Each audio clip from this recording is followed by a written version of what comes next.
Welcome to Discovery at Home. Today we have an exciting engineering challenge for you. It is called the kitchen build. Your challenge is to get 15 or less items from your kitchen and build something.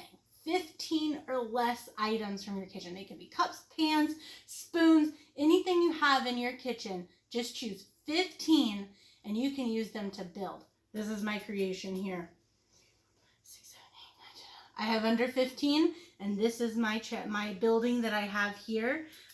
Obviously, you can see it is a 2-story building, and it has a fun structure on the roof that I built here. Now, I want to see what you build, so feel free to take a picture of your design and share it with us on social media. We'd love to see what the little engineers of Topeka and around the region are doing. So this has been Discovery at Home. Happy engineering, friends. Thank you. Thank you. Thank you. Thank you, Evergy. Thank you to Evergy for making Discovery at Home possible.